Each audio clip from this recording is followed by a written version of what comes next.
Hello and welcome to the Gold Goats and Guns podcast for May 26th, 2025. My name is Tom Luongo. We have a lot to talk about. It's episode 219.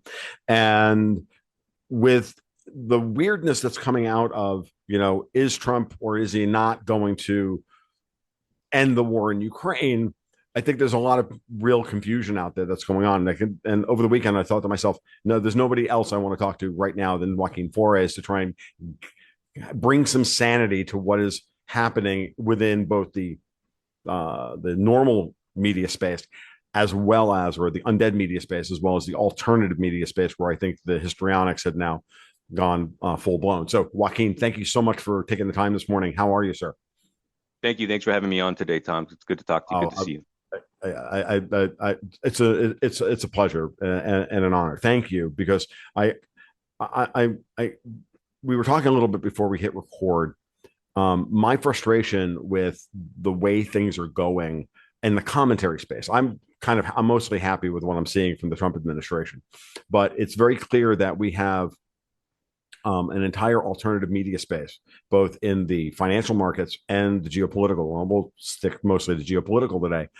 Have no idea what's going on, and I think they've lost their focus and they've lost their way. And it's been really, and it's my frustration on this boileth over. So if you do me a favor and just let's talk about where Trump and Putin are right now, because we're doing this on the morning after Trump tweeted out that Putin's gone crazy and all this stuff.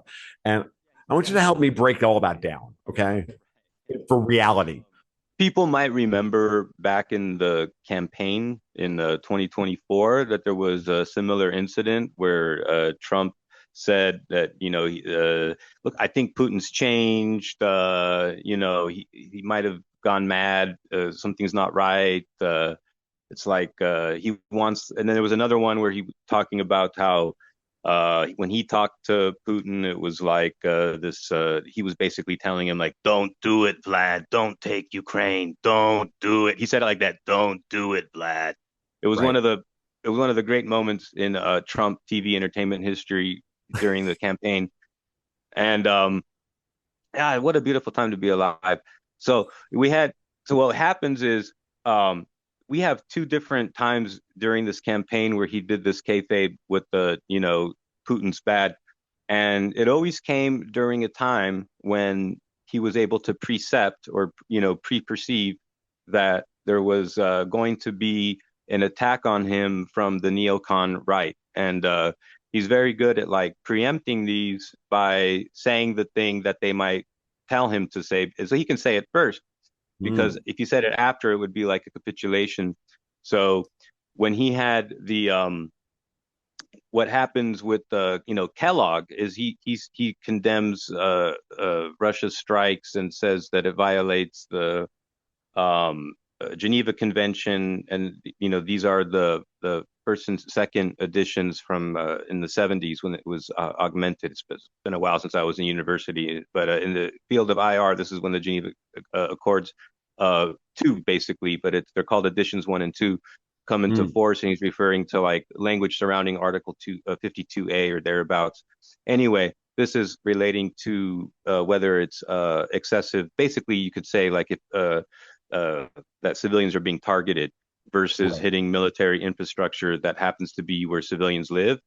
Right. And it just because it's very clear that the targets that Russia hit, like you've been away for like a week or so, and in the past few days there was this big exchange where basically Kiev launched like 700 drones at Moscow, and then Moscow retaliated, and then you had Zelensky say, Trump is silent on this, and he complained about it, and then the Russians continued to strike for like another day or two.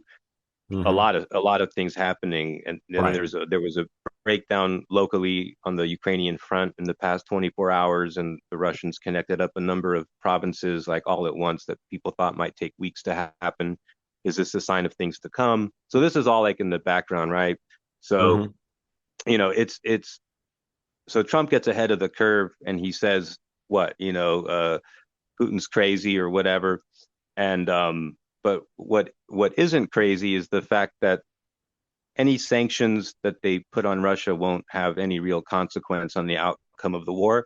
And if that's the cost of doing business, like from the, I would almost call it like an investment on the Russian side, and you're talking about that just the cost of doing business, and that just calculates against your ROI or whatever. I mean, at this point, it's at that transactional. I mean, so Mhm. um, Putin's just basically been given Trump, more time. And it's not that Trump's God or whatever, but I mean, he can present some obstacles if he wanted to that would get in the way or make it more painful or more expensive for the Russian side. It's not that, in a conventional sense, you're not going to want to go nuclear if you can keep things on a conventional level, but there's not that much that Europe and US can do militarily, except make a bigger headache that could create further problems down the line, but it wouldn't really prevent Russia from its operation in Ukraine.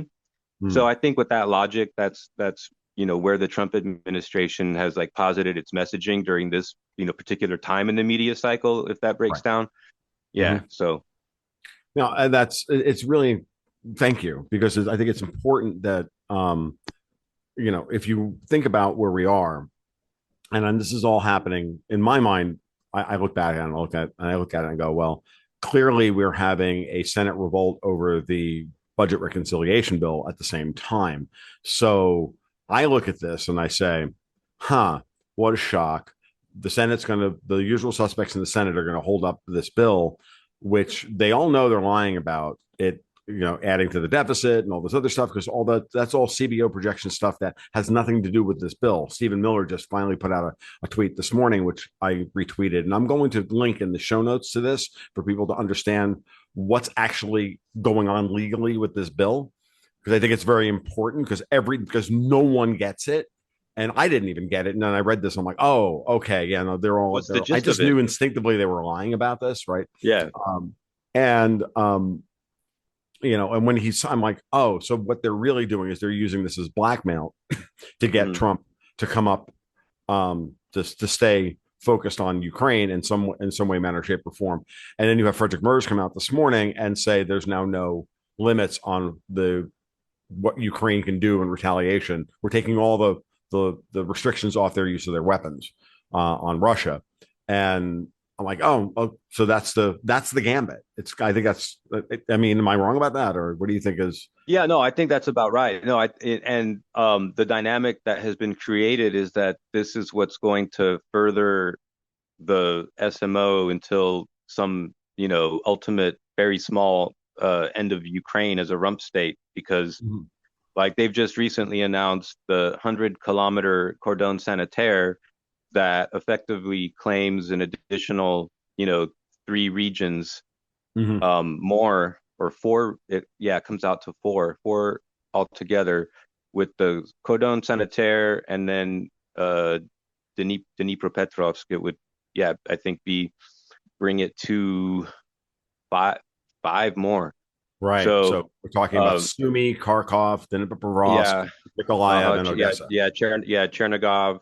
Well, in the Cordon, right? In the Cordon, you would have Chernigov and Sumy and Kharkov, and then the Russian forces like a week or two ago definitely have established numerous footholds on the Ukrainian side of the Dnieper, Mm. and so you're going to have obviously there has to be operations for Kherson and Zaporozhye Mhm. to as just at that, but when they declared from the northward basically to protect like Belgorod and Kursk and whatnot, that they're going to have this 100-kilometer from the north Mm. cordon sanitaire. But when you map out that 100 kilometers, it's taking up about like two-thirds or three-fourths almost of those regions. One of them, Chernigov, I think it takes all of it.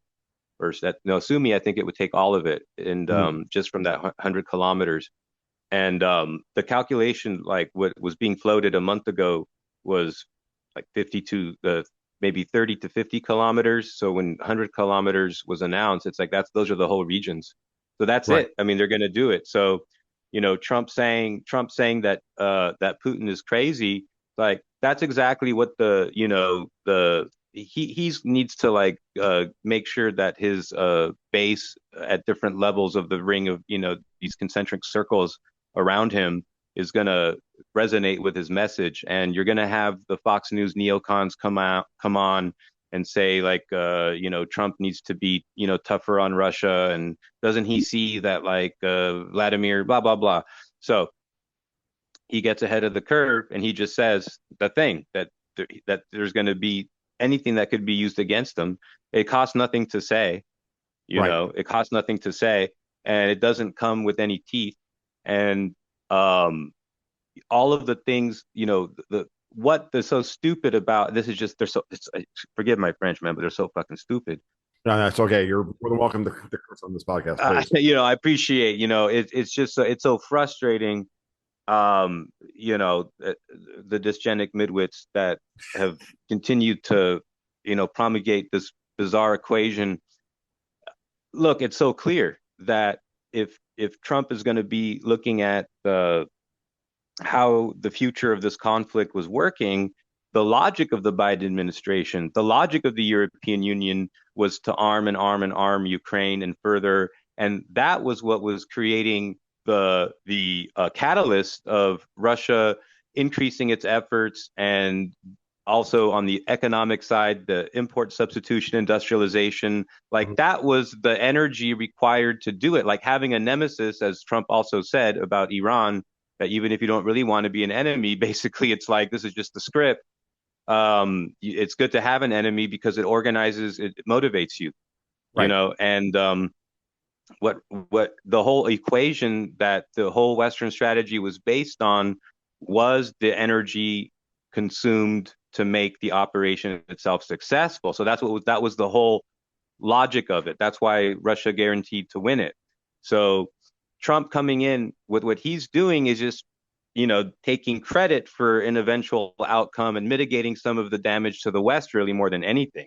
Mm-hmm. But so people don't get that. So if the people that are going to say, "Oh no, we want to push for more war," that could help expedite the SMO. Like it's take your pick. You see it, Right. that's what's so great about this. So take your pick with which way you want this to go, because um, you can have either Europe arming Zelensky to the teeth further and further.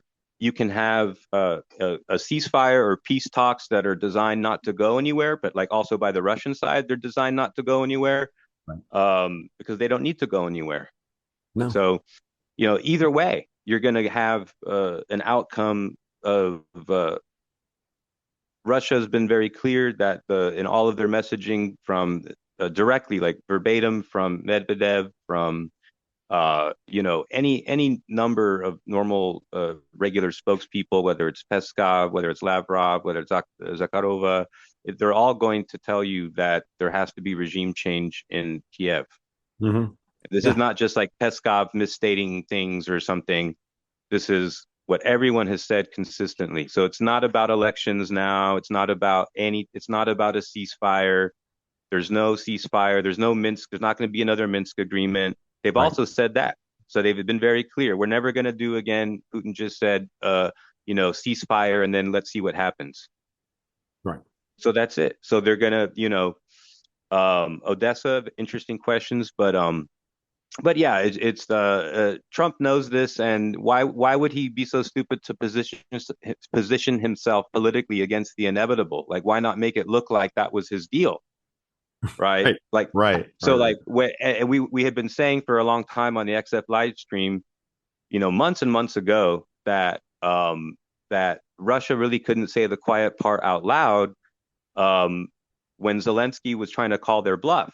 And Zelensky was trying to say, with good reason, actually, like Zelensky actually made sense. It was coke induced and whatnot. But if you actually break down what he was saying, there was a reason to it, because he's saying, what is Russia willing to give up, right? Which is the biggest scam, because it's like there's a very big difference, Tom, as you appreciate, between trading something that you have to trading your rights to pursue it in the future. It's not the Right. same thing. You're not trading apples and apples at that point, right? This is like expectation stuff. It's a whole different animal. It's time traveling property and ownership and conceptual. It's like turning it on its head. So the Yeah. guy's like, so Zelensky says like, what's Russia giving up, right? And it's like, well, Zelensky, you're not giving up anything. You've lost it. Like giving up Right. the right to it. Like, so Right. Russia's going to give up the right to what? You know, like that makes no sense. They have what they have. Right. Fucking idiot, right? So, um, but the Russians can't say the truth, which is like, well, we'd be giving up taking all of Ukraine, right? You know, like if Exactly. we can agree now at these borders, like we'd be, like this, we wouldn't take all of Ukraine. And they couldn't say that because of international law. It's bad PR, but they've been kind of expressing that through Medvedev and but but Trump actually said it. It was like a couple of weeks ago, and he was being pressed on the same thing. Yeah, he said like what they're giving up is taking all of Ukraine. So he gets it. It's obvious that the Trump and like not that this even drives policy, by the way, just for idiots out there, but just independent of this, it's very clear that Trump and Putin have some affection or some friendship or something. There's some chemistry. There's some you know, uh, level that they operate on together where they appear to like each other. And I think that's an actual fact. So based on that, I don't, and many other things, and we're not having to base on their personal relationships or speculation thereof, of course, but just on the whole geopolitical scene and understanding the media and the messaging and how Trump does things. How someone could think that Trump is crazy or that Trump just like changes his mind or Trump is zigzagging or he doesn't have a plan or he doesn't know what he's doing because now he thinks Trump now he's going to say Putin's crazy. It's like no, man, just because you don't understand something doesn't mean that people don't fucking know what they're doing. Like those are two different things. Yeah, no, that's absolutely correct. But there's so many people who want to believe that they know more, they understand more than what's actually happening. I'll be, let's take that one step further. Um, what you just laid out was, I think, is very powerful, which is that ultimately Trump understands that all Europe. Let me go put it this way: all Europe is ever going to offer Russia is that which they've already stolen. Like, hey, we've stolen all of this from you. We'll give it back to you if you stop the war. And Putin's like, I don't want it back. And there's clearly we're talking about for the most part the $300 billion worth of foreign exchange reserves and all the rest of it. And the Russians are like, look, when they went to Istanbul, and Zelensky played his game, and they put their offer on the table, and it was really funny how that played out. I just to bear with me for a minute. So, what's her name? The woman who runs RT. I'm now blanking on her name right now. Simonian. Yeah, Sonia. She's great, right? They come out and the news report hits that Russia offered to give us these four, and if you don't and if you don't agree, then tomorrow it'll be five. And she's like, no, actually, my people were there. It was eight, and now we're That's talking it. eight regions of That's the ones I'm talking about. That's it. yeah, yeah, Yeah. no, exactly. And then less than a week later, Putin gives her a friggin' medal. Did you see Right. that? Right. Yeah, it's Yeah. like, Yeah. Yeah. are you not getting it? Yeah, are you not getting it, folks? Like, very clear. We are going to do this, and the thing the and you can feel the desperation from everyone at this point because it's very obvious the mud has dried up. And now is the time for the Russians to put their people in place and start pushing across multiple parts of the front line. And they're now taking, dozens of square kilometers or hundreds of square kilometers a day. And, it's going to continue to be more of the same and until they get exactly what they want. They're in no hurry to finish this. Every time Trump opens his mouth and gives us some kind of neocon talking point, the Russian economy is now only built for war. It's not built for anything else. You hear all this nonsense. Right. Like, Right. and it's not wrong. He's not wrong when he says that. But Mm-hmm. that's all just red meat for the Fox News crowd. That's it. And again, it's a way of him saying, look, X, Y, and Z. Now I need you to. I'm with you on this stuff. Now let's get back to fixing stuff domestically. And of course, you can't. Those people will not give him that domestically. They won't give him those domestic wins. So they're jamming him up in the courts over immigration. They're jamming him up on Capitol Hill over the budget reconciliation, and they're trying to jam him up on foreign policy all at the same time. And I find that the whole thing. It's so, I don't know about you, but it's just so very obvious to me. They're fighting this war exactly the way the Ukrainians are fighting, been told to fight the war on the front, which is don't give up an inch, and keep, hoping that tomorrow we'll be able to craft some kind of exit strategy from this. It's not going to happen. Yeah, Every day, yeah. the I mean, facts on the ground get worse for Ukraine, and every day on the ground, you know, the Democrats lose even more support domestically. And absolutely. I just find it funny, and all they have left is hoping to force the to activate, is I think the word I'm looking for, activate the GOPE, the usual suspects in the Senate, to blackmail Trump into going into giving them their cookie on something. And Ukraine is one of them, or Israel is another one. I mean, I didn't even get into Israel Gaza yet, but and Iran. It's all basically the same play happening over there as well. So, you know, every day, like, the Russians are going to continue to enforce facts on the ground. I found it funny that I remember talking with Dexter White about this, and he kept saying, "Well, obviously, what was happening with Kursk going back to last year, the Kursk invasion was meant to, well, we're going to try and take some Russian territory and then trade that 3 or 4 to 1 for some Ukrainian territory and end the war." And then the Russians took all that back, and now they're taking area in Sumy. I'm like, so do you want to keep anything? You're going to have to give up even more. Like, and every day you're going to have to give up more and give up more and give up more. And we're watching that play out in real time. You want to hold on to Dnipropetrovsk? Great. We're going to take hundreds of square kilometers of Dnipropetrovsk, but you're going to give us all a Sumy. And Zelensky, the government cannot agree to a single concession, and they can't even publicly say that they would, in principle, agree to a concession of territory on any terms, because it would completely undermine his entire position. Right. So it's just not supportable based upon the regime and the relationship with Europe, because if the political problem is that he can't proceed, um, then the EU would just go for like an Obama, which Zelensky basically was, and they would just do another Obama, which is what the Russians are saying. No, we don't care about what process you can have in Ukraine that will produce another Zelensky. They're not interested in elections before the SMO is over.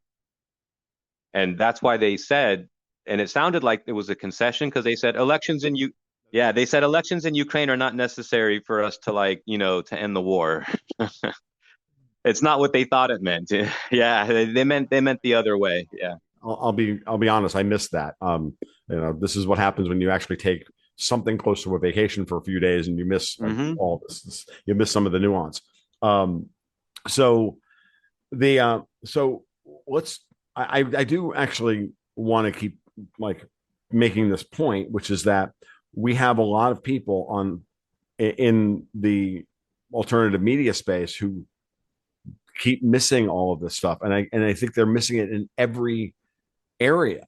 They're missing it financially. They're missing it domestically. They're missing it geopolitically. And I've been saying for a while now. I've been saying for probably about a month now that by the end of this summer, there's going to be a whole lot of carnage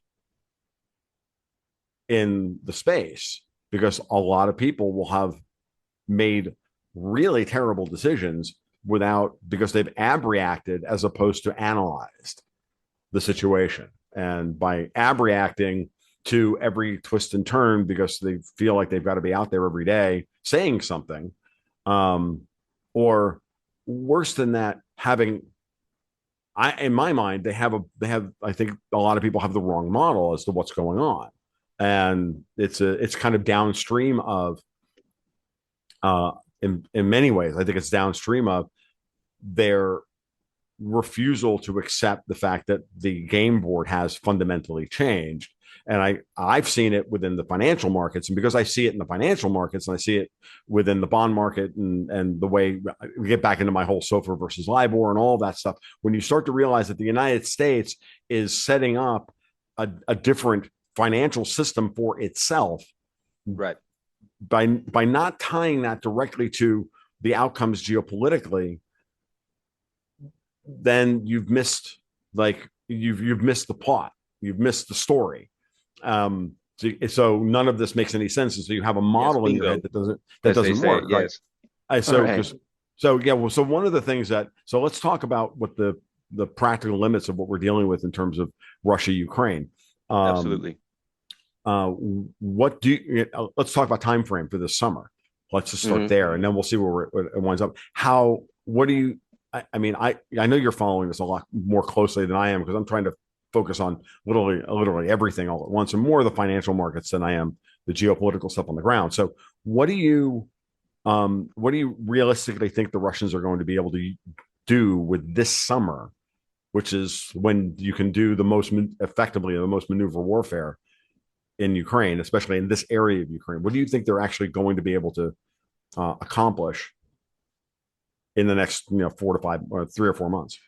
So it's a very good question. I think it's maybe one of the very big pressing questions. It's an excellent question, $64,000 question in some sense, because it gets into the broader subject of complex systems in collapse or complex systems collapse, because Mm-hmm.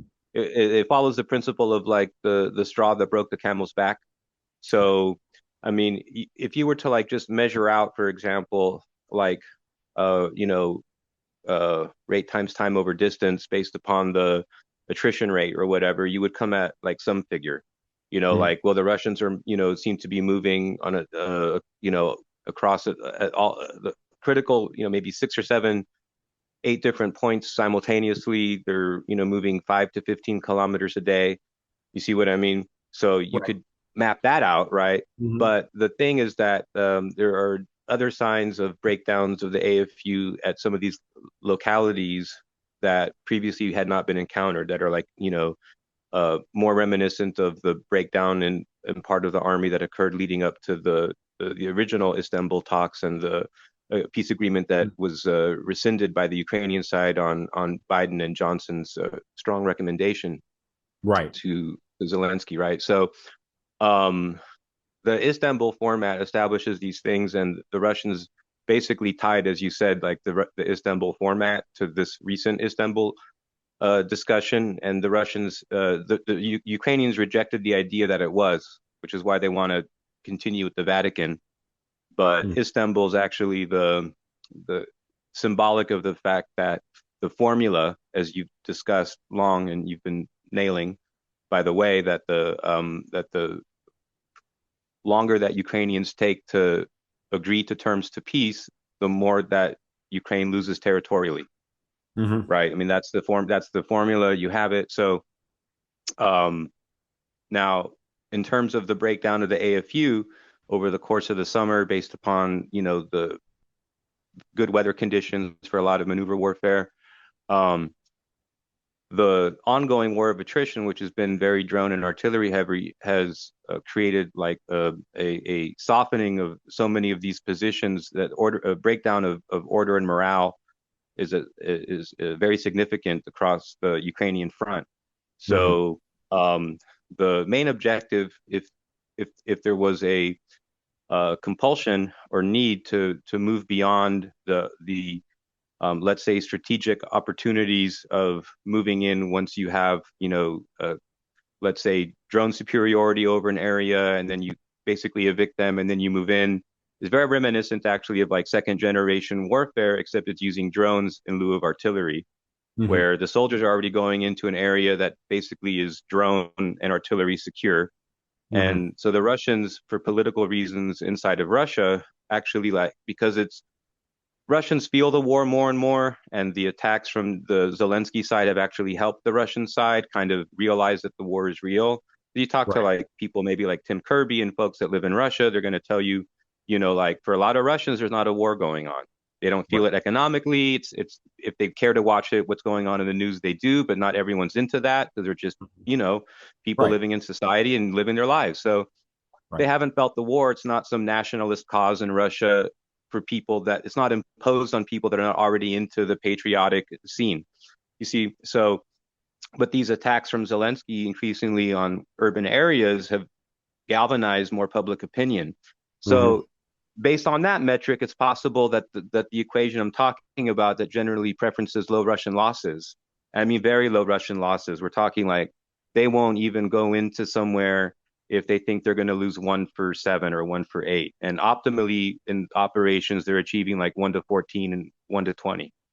Wow. So yeah, because they're doing it's second generation warfare in terms of the totally obliterated. You're not relying on as much, soldiers shooting at each other. Right. It's the drones are going in, softening them, getting them, in such a battered positions that soldiers do go in. There is some fighting, but it's a lot of cleanup, and the numbers are lopsided already. I mean, the Russians are going in with overwhelming numbers to achieve overwhelming differences in casualties as Right. well. I mean, that's it's so um, they're coming in 5 to 1, 20 to 1, and not getting many guys taken out as a consequence of the condition of the AFU. So it's a lot of opportune and strategic opportunities. So and they've improved their ability to real time communicate those to the approval level of command, which had previously been historically like a deficiency in the Russian army in Hmm. terms of the formalities of their command structure and restrictions on innovation or on strategic or contingencies in real time. So that so then now like circle directly back to your question,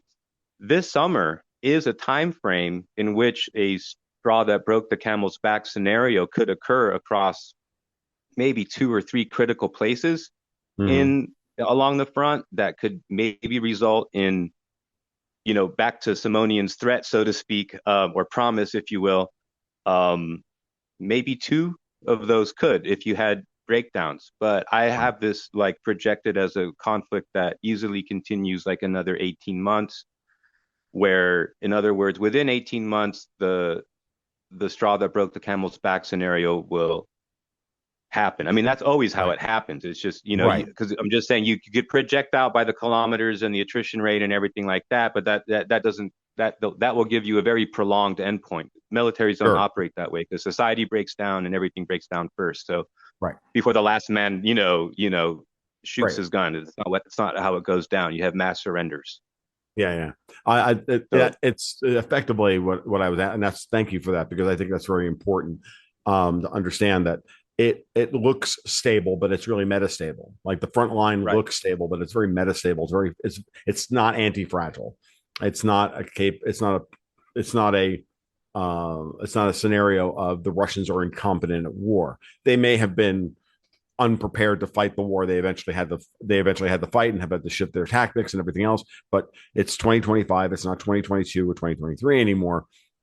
Everybody is messaging that the way the war is being fought has changed completely. Even Zelensky is now trying to use Russia's competence at drone warfare and other things as a means by which to argue that he needs more stuff. So that's clearly the tell that they're losing badly on the battlefield. I've heard some things to say that the the Ukrainians in many ways are fighting with the weaponry that has already been pledged to them and from the Americans and from the West up that from the Biden administration, and that's due to run out in the next 4 to 6 weeks. And if that is the case, then we're very definitely looking at the slowly and then all at once kind of scenario, which is why you're feeling this. I think we're all feeling this level of desperation that's coming from all sides. And I just, it's like it's not. And remember, my criticism of the alt media space to start this podcast is not from that perspective. It's not that they're wrong that Russia's winning the war. That's plainly obvious to everyone. It's the way Trump is handling it that they've missed completely. Trump is actually, as you've pointed out, I think, you know, exceeding to the reality of the situation, and he has not pledged any more support for them. We have people, and I'll be honest with you, I just think we're at the point now where we have people who speak English and think that, Trump should just they need him to wipe his hands completely of the war and of the support and just have it happen tomorrow. But they want that everywhere. They want the Epstein list out there tomorrow. They want, $2 trillion cut from the budget tomorrow. They want this, they want this, they want that. And none of those things are politically. You can't even put out evidence that's like part of a investigation that charges haven't been pressed on. You can't I'm even sorry. release you can't even release to the public incriminating information that I mean you would contaminate potential juries. You can't release it. I'm talking about Epstein. You can't Yeah, yeah, release to yeah. the public in this part of the legal process that stuff because you haven't had charges pressed. So it's not a matter of discovery. It's not. It could allow people to destroy incriminating evidence Evidence. before Right. charges are pressed. I mean, it's just. I mean, on and on and on. Right. But anyway, but yeah, like you said, people don't think these things through, and they because they think about what they themselves would do in that situation, and they just imagine that if they were like Trump, that they would be like a omnigod, omnipowerful entity or something that could just do things or um, everything is bargaining, and there are bargaining teams. And when you're the president or the head of a big company, the bargaining teams like represent different interests in the company or the country. And the biggest thing that's getting your obstacle, and I speak from personal experience. I've negotiated multi-billion-dollar deals between counterparties as one of the parties, and I understand you have a negotiating team. Hmm. And when you have the negotiating team at this level, you know, you have to manage potential dissent. And the biggest thing that's going to happen is you're going to have someone who says, this should be our proposal. This is what we should do. Now, you as chief negotiator know this is totally fucking unworkable. You know what's going to happen. You know how it's not going to work, right? But Right. they're going to keep saying that. We should have, if you don't hear that, if you don't approach it the way I'm suggesting, the way that Trump approaches things and how the art of the deal, getting your own side, your own fucking house in order works, is that you have to walk through the stages with people. Like people are not in your fucking head. We have to get out of the solipsist mentality that all the information that even people on your own team are working with, you're on the same page. They might have heard something. Everyone has egos. Everyone has history. We're not talking about 25-year-old people. We're talking about a bunch of guys in their 50s, 60s, 70s that know what they're doing. You can't teach an old dog new tricks. So you have to red pill them by walking them through the whole fucking steps. On a bargaining Yep. team, this is how it goes. And so you have President of the United States represents all these different verticals of American society, and they have to be represented the economic, geopolitical, military, industrial, so on and so forth in on the American side. You have Witkoff saying his thing, Kellogg piping up this way and that way. So now this is important to walk your whole team through this because if you don't say, okay, let's try your way and then see how it fails, they're going to be fucking biting at your heels for the rest of the whole fucking goddamn time, and you might not even Hmm. have the consensus you need in house to TA on with the other side. Yep. You're going to have constant sabotage. They're going to have credibility because they can hold out that their idea hasn't been tried. So you Hmm. have to go. You have to. All right, let's propose the stupid thing. Let's propose the stupidest thing. Let's propose that Putin's lost his mind, and because Right. that's what you're going to say that I haven't said, and that you're going to say that the problem is I haven't said it, even though I've said it when I was campaigning. You know, are we going to do sanctions on Russia? Yeah, you can do more sanctions. You want to put what is Lindsey Graham saying? A 500% tariff on countries that trade with Russia? That's like that's crazier than the. I mean, it's not crazier. That was a strategic move, but it would be crazy now. But that's like the move when the tariffs were first talked about, and you had whatever 300, 400% interest with China being tossed around. It's Right. like Right. you can't. You're not going to do business. You're going to put a tariff on countries that do business with Russia. That's basically everyone that was your problem, or when you were playing your game of tariff brinkmanship. But he just it's total chaos. And that chaos is, of course, the strategy on the part of Trump's opponents, which is to create as much dissent as possible, and as I see it, to cleave off the weakest parts of his support. And the easiest people to get on that are the ones with oppositional defiance disorder, known as the libertarians, and because they just they can't build anything, they can only criticize. They didn't get their That's it. cookie, so therefore we're just going to sit here and snipe at their heels. And it's the same thing with the budget reconciliation bill and watching that play itself out and watching Trump's not wrong. Like the more I dig into it, I'm like, no, Thomas Massie is grandstanding, Rand Paul is grandstanding, and the fact that they're doing so when they should be helping him get this thing through clearly, so that he can then ignore Congress for the next 18 months, because he won't need them for anything legislatively for the next 18 months going into the midterms. But obviously, this is, again, one of those things that, like the Ukrainian front line, as you just described, that straw that broke the camel's back. Well, it's the same thing with this budget reconciliation bill. Like, they fail to stop this, then they lose everything else, because then they don't need Congress for any other. And then their asset, which is the thin majorities and the fake majorities in both the House and the Senate, they're taken off the board. That's what this bill will do if it passes, because it will give Trump the legislative win that he needs, like, to run the table on these people. So of course they're going to fight him tooth and claw, and of course people are now are outing themselves as either having not a strategic bone in their fucking bodies, which most of them don't. Certainly when it comes to libertarians, they don't have a strategic bone in their goddamn body, or you're now watching the Europeans use that in every way to try and create wedges. And we watch it in the financial markets. We watch it Bloomberg over the tariffs and everything else. But I'm all the way down the line. I'm like, 6 months from now, we're all going to be looking at roadkill in all of these spaces, not just in the media, not just in the undead oppositional media. defiance syndrome. No, man, I'm just sorry. I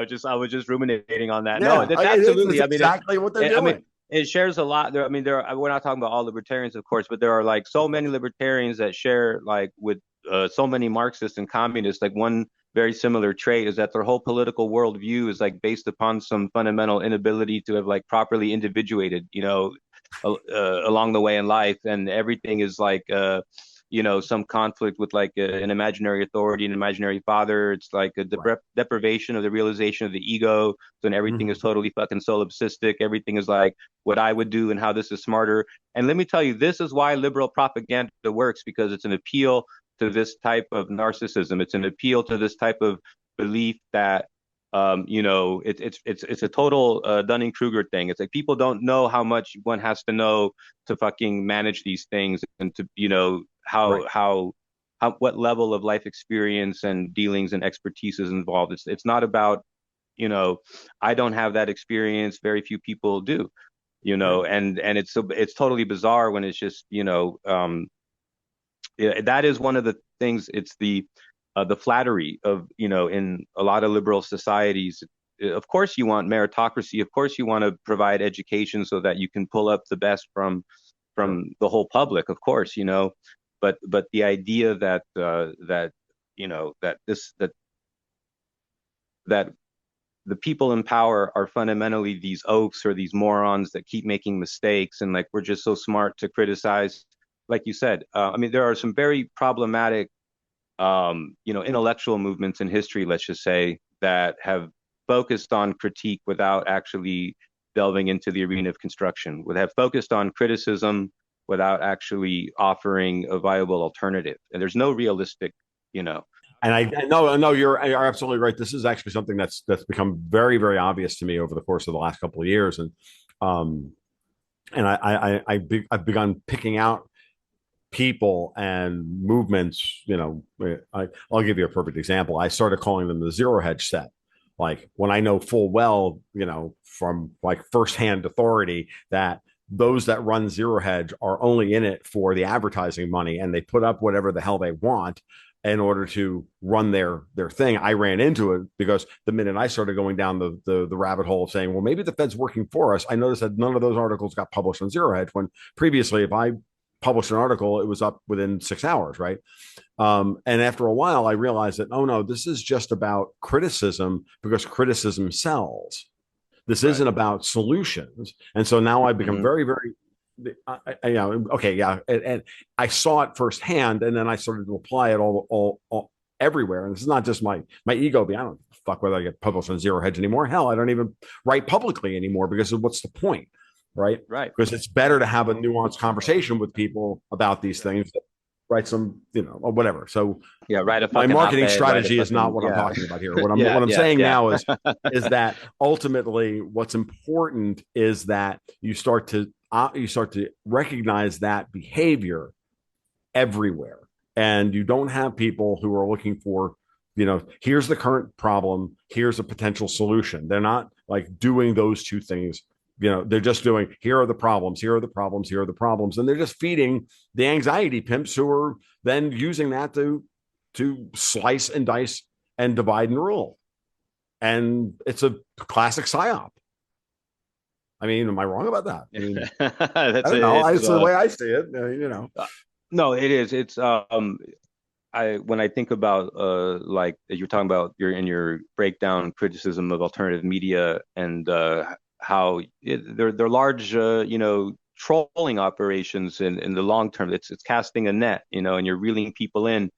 You have talking points, and you are able to absorb into your audience, people that also are connected to other audiences, and so you promote a certain line. We won't name names, but like unless you care to, you can mention names, but we're just talking about alternative media and Sure. people, let's say, that are let's say even in the Russian or pro-Russian alternative media, for example, Right. you have very, very, very similar cases of like Trump derangement syndrome. Mhm. And what you see time and time again is either like a shallowness that you expect from otherwise deeper people or people more capable people, and you're like, are you pandering? Are you like what?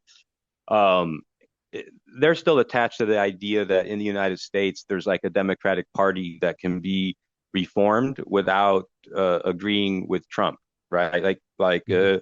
I don't want to live in a one-party dictatorship. I don't want the United States to be a Republican dictatorship. I mean, there's a place, Right. a very important place for the Democratic Party.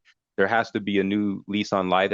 We have to have competitive politics. I don't want to see a three-fourths or seven-eighths, country controlled by non-competitive politics. But there has to be some there. But the Democratic Party in its present incarnation is just on self-destruct mode. I mean, they haven't landed on anything that resonates with people outside of a literally dying demographic.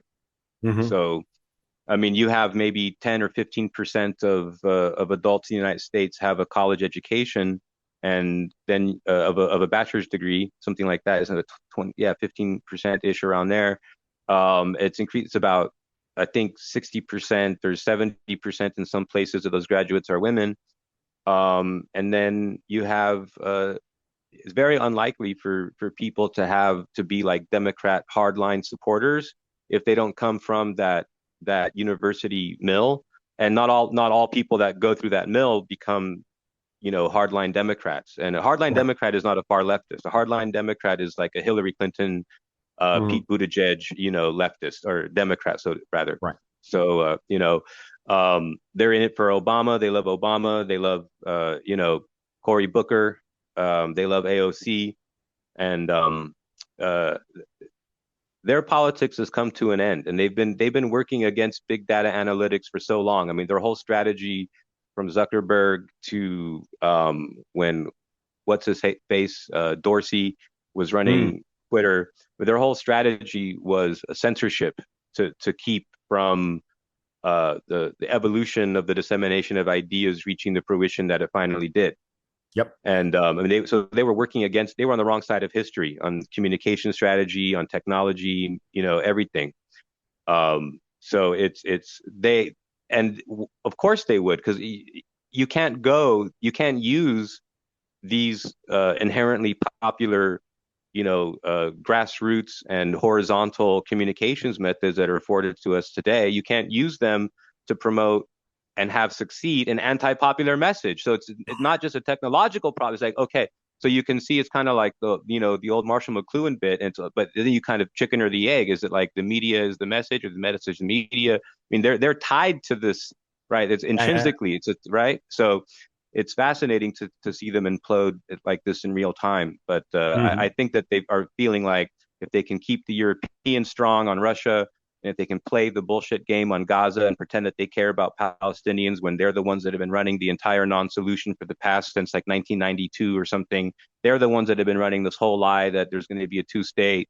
They're the ones that have been turning their back. They're the ones that called the Palestinians terrorists time and time again, despite saying, Mhm. "Oh, there's going to be a Palestinian state." I mean, these are the people that were the hypocrites. These are the people that misled the voters. These are the people that promised a Palestinian state and a two-state solution since, from gosh, I mean, you can go back to the late 80s, but definitely when you had, Camp David, and then you had like the White House meeting with Arafat and Clinton. All of these things were supposed to be the beginning with the establishment of the Palestinian Authority.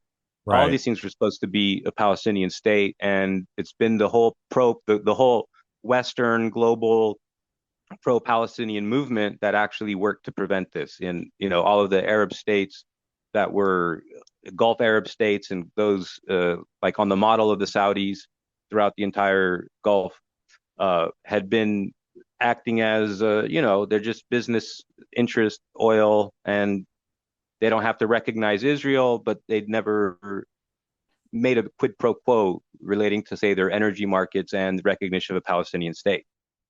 Right. I mean, not just in recent years. We're just saying since the beginning of time, well, at least since the end of the 1940s. Yeah, I know it's funny. I've taken a lot of fire for saying, look, none of these people that are now all of a sudden pro-Palestinian, like none of these people ever cared. Like everybody's used the Palestinians for as their own political tool. Everyone, the United States, Europe, Israel, the Iranians, the Saudis, everyone, and and everyone's now. I watch them, play this game out. I'm like we're in this position now because of that.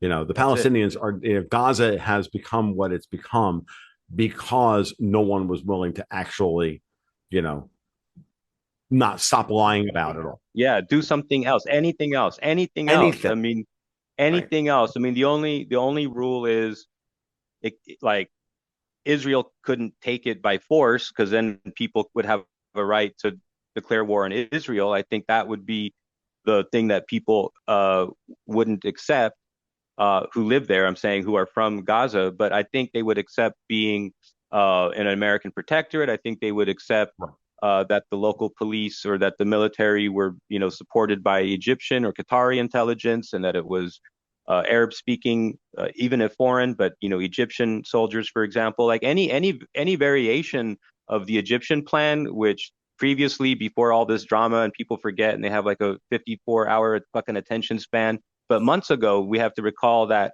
that Trump greenlit, like, in principle, the Egyptian summit plan on how it would actually be done with as an American protectorate. So with not Israeli, but with Egyptian and Gulf state, local enforcement, Right. and also Mm-hmm. inclusion of Hamas. This Right. is like very similar to, and what people need to appreciate is that level of discourse, and that this is what is being normalized, is so important. Like when you look at how there's virtually no violence today in Ireland, and how that was done by actually recognizing the IRA and make as a political force and Mm-hmm. demilitarizing them. I mean, I know there's a lot of idealists out there, and they, with on that subject. I'm critical of the plantation as well. Don't get me wrong, but it's of Ulster. But I tell you, not there being violence, and and you look at the living conditions of the Irish in Northern Ireland, and it's not terrible at all. So the point is that that type of discourse, where all these negotiators from the Trump side have made positive comments about the character of the Hamas negotiators, the reasonableness of a lot of the things that they're talking about. And I'm seeing Netanyahu being further and further isolated Right. from the process. So, I mean, all of the things that have happened point that way. But people who just focus on, I don't know what they, like you said, Well, it's yeah. What I was going to say is what I see not from focus. what I see from Trump, and I think I instinctually kind of came to this conclusion a while ago, was that, like, I think it's clear that Netanyahu is going to be the one that winds up on an island, and what Trump is trying to do is save Israel from itself and from Netanyahu, and so Netanyahu has to be cleaved off in order to get to some kind of final, some kind of final arrangement on this entire thing. But that's a process that, unfortunately, folks, has to take time. You have to convince people who have been propagandized to something else to move them to a different position, right? And it's funny. that's, I think, the way Trump has been handling the Ukraine strategy over time. I think that's the way Putin has handled Ukraine. It's like start by running a war of attrition and attrit out the Western built Ukrainian army along the line of contact for 3 years until they run out of money, political will, material, and everything else. And eventually the political fatigue of paying for Ukraine on the part of Germans as well as Americans eventually overwhelms the desires of the leadership that are doing this for cynical geopolitical reasons, have promulgated Right. this war for cynical geopolitical reasons. I saw it from Putin's perspective 3 years ago. And now what I'm watching from Trump is every move that he makes is effectively making that argument slowly but surely to a greater swath of Americans that he will then have the political backing to neutralize the GOP and the crazy freaking liberal interventionists of the Hillary Clinton sect in the Democratic Party, and then eventually be able to go, no, we don't need to do any of this. And we're getting very close. I think here we're getting very close to critical mass in the US of everybody saying, let's just wash our hands of all of it. And let's wash our hands of NATO and this. And if the Europeans want this war, they're more than welcome to it, which is why I thought it was really funny on Friday.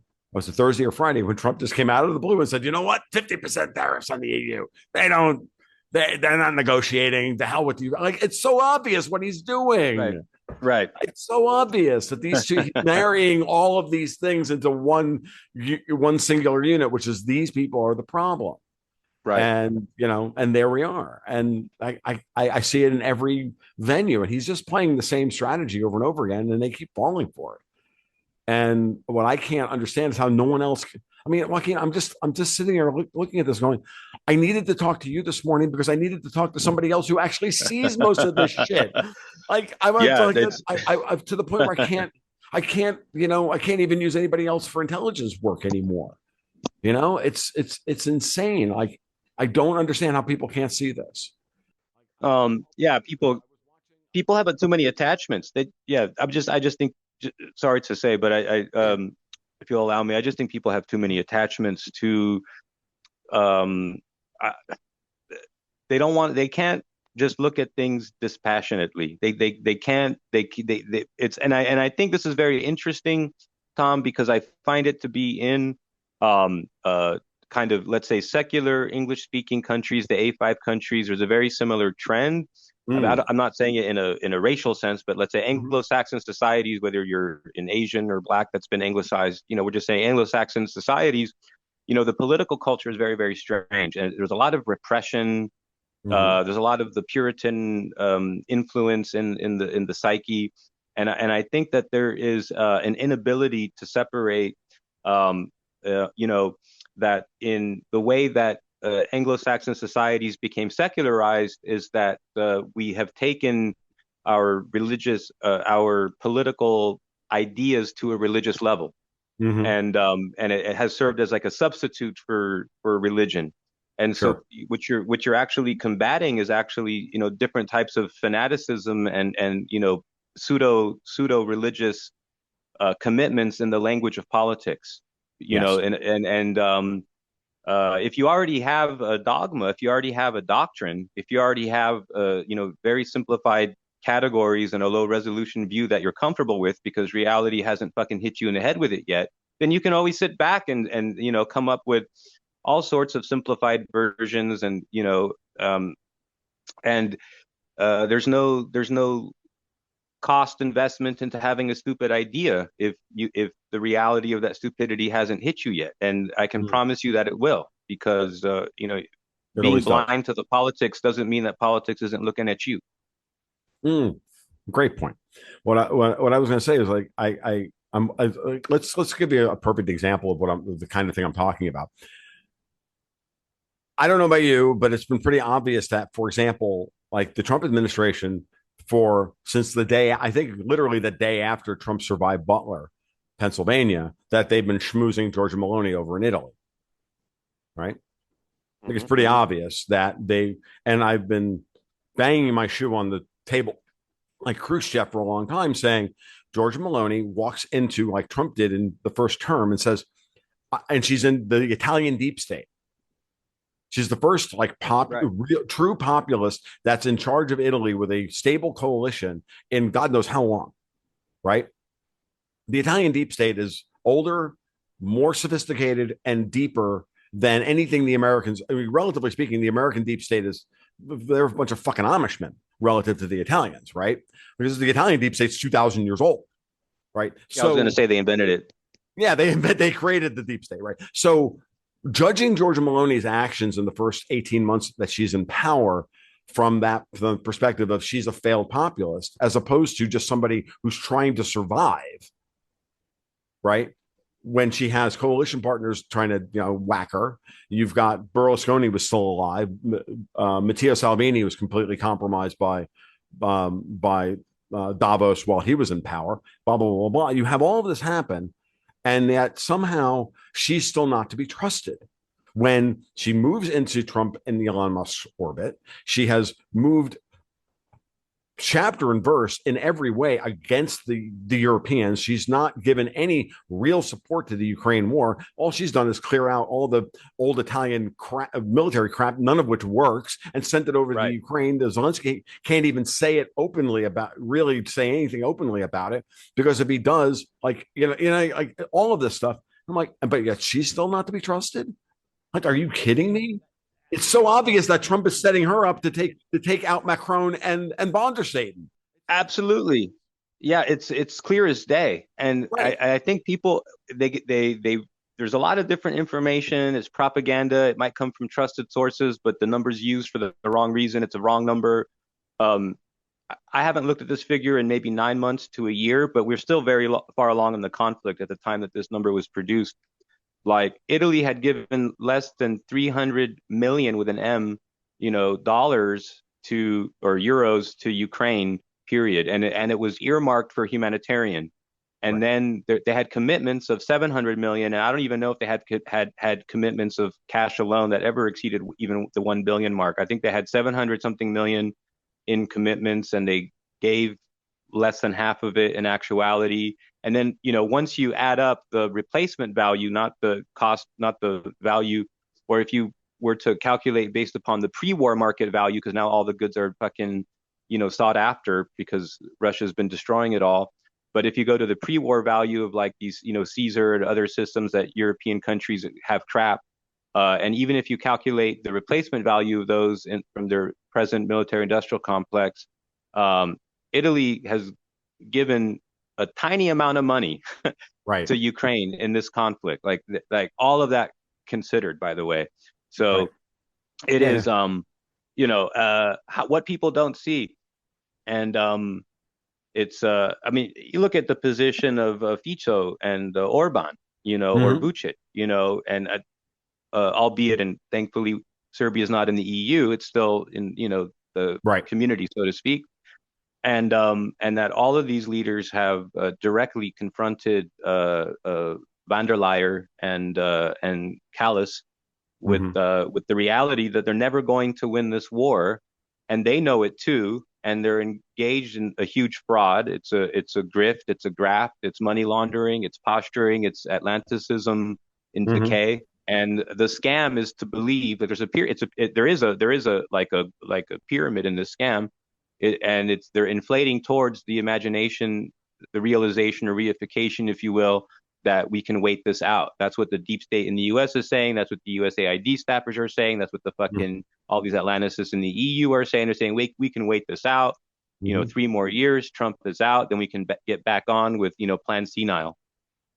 Yeah. Oh, I can tell you that I had just spoke to Martin Armstrong about this directly multiple times, both on and off the record. And he said, "Yeah, this is exactly what I'm hearing when our people are hearing on the ground in Europe is that they really do believe that they can just wait Trump out. All we have to do is extend and pretend for as long as possible, and then we'll just get back to business later on." I'm like, "But hope is not a plan, folks, because that's obviously not. Trump is clearly not."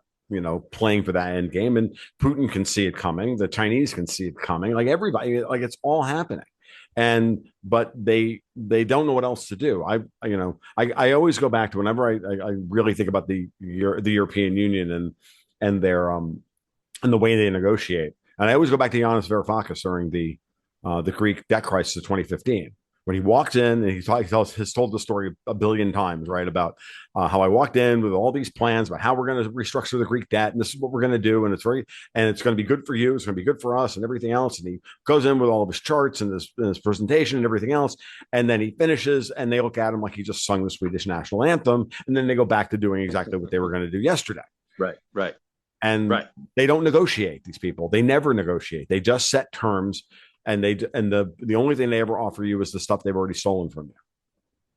Yeah, I mean the way that the Troika dealt with Greece, yeah, yeah, I the mean, way that I was going to, what they yeah, did to yeah, Greece yeah, was yeah, that was yeah, it was the Greek debt crisis that really got me to understand that hmm the EU is vile, yeah, right? I vile, mean, vile. previous to that, I had a chat with Brent Johnson about a month ago, and he called himself at that point in his life. He said, "I used to be a kind of a financial, a social financial justice warrior. I wanted to see the United States pay for all of its malfeasance, and it colored my analysis for years and years and years. And I copped to it. I said, Brent, I was in the same boat Yeah, you I were. cop to that too. I cop to that too. I used to be Sure, in that boat too, so I understand where these people are coming from, and sure. I've been through that tunnel, and Mm-hmm. now I'm in the light. And that's what that I think it's. I think we're honing in now on our shared problem with this mindset is because we've been there, bro. We Right. we understand what this is, and we uncovered our own implicit, unexplored limitation and engaged in deep self-criticism and even reconstruction of some parts of the psyche along the way. Fuck, man. And this is life. And if you're not growing, you're dying. Yeah. No, I know. At some point, I've told the story many times. I said, there was a point where I was working for Newsmax, and I'm like, and everything I was doing was not working. And here I am, like staring at this, going, okay, well, if this gig fails, like, I'm going back to digging ditches, and I'm getting too old to dig ditches for a living, right? And I have got to make this work. And eventually, I finally like just sat down. I will never forget this. I spent like 2 weeks up in my office, like trying to like reconcile all of this stuff, and I was having this massive crisis of faith. And I called up friends, and I talked to them about this, and I talked to them, and I just went, I can't be a dollar bear anymore. I have to accept the fact that the United States still has market share, it still has this, it still has that, and that the euro cannot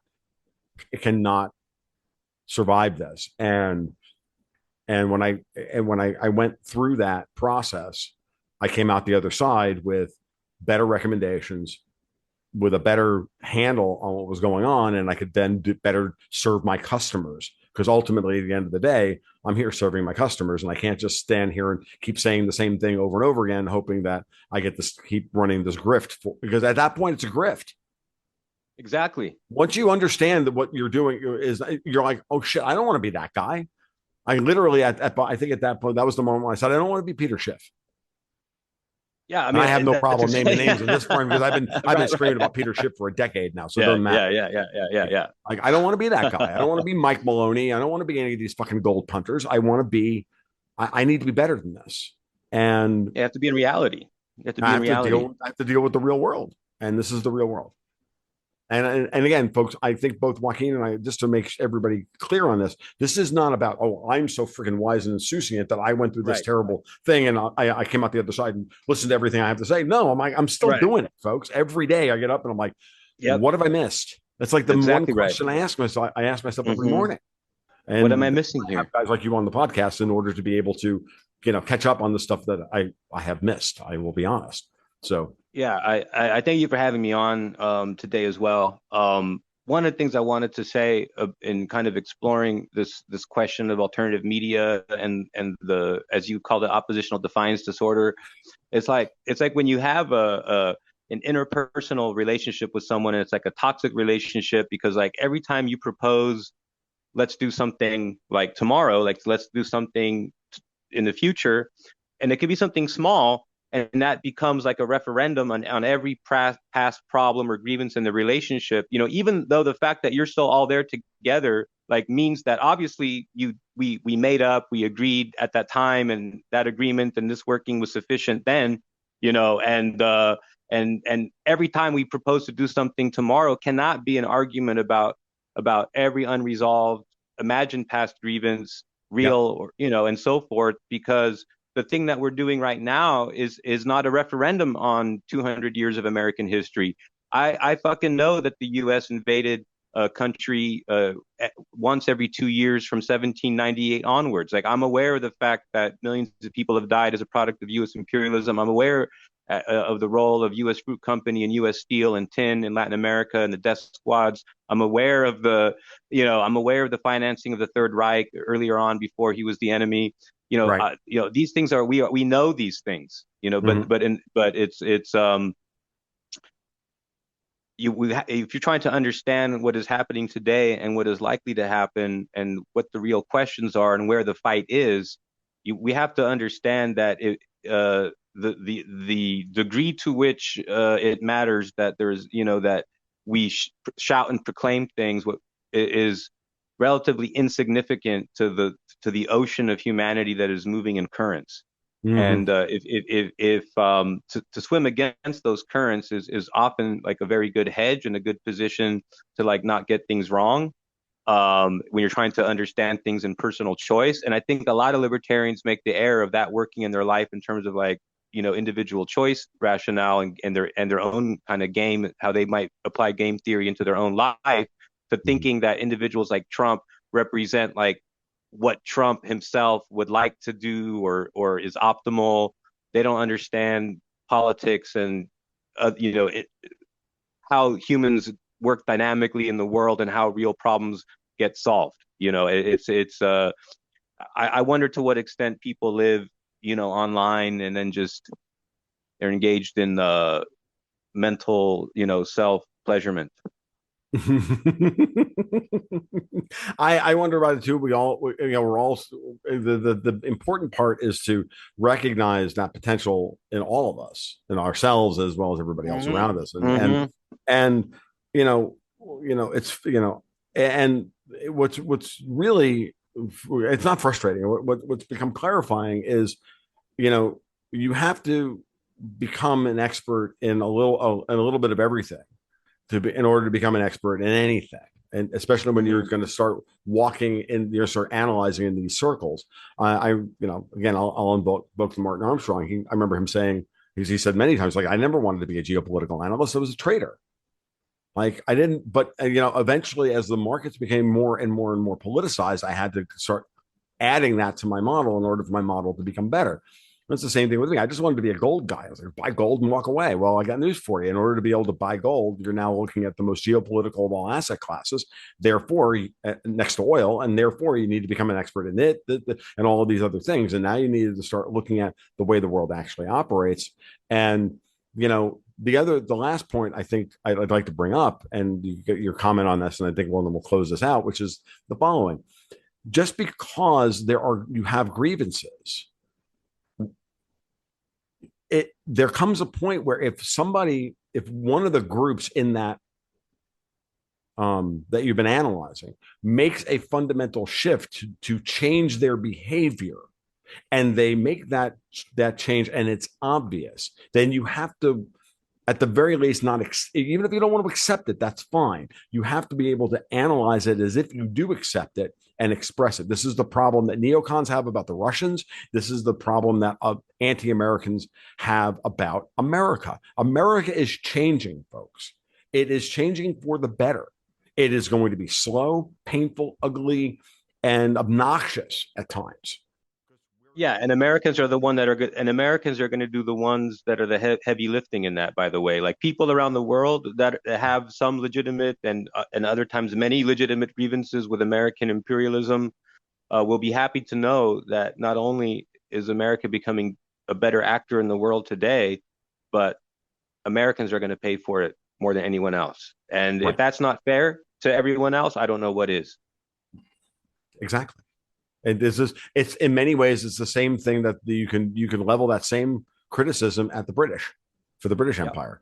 But here's the one. And I'm going to leave you the one last point was that, having had a discussion with my friend Ian Burlingame about the history of Europe. The real reality here is that, what if all of these people are really the scapegoats, and we've never really had any discontinuity of who's actually been running massive psyop on us for all these times. And your anger at the scapegoat, which is the modern scapegoat post World War II, is the Americans. Previous to that, it was the British. What if it's always been what I like to call Davos? And when I had finally had that insight, I started to watch how things were being shaped. I'm like, oh, we're being set up. And in the same way that I felt like Jack Dorsey was the scapegoat for the censorship that was happening at Twitter. The board was making all the decisions. Jack Dorsey was captured.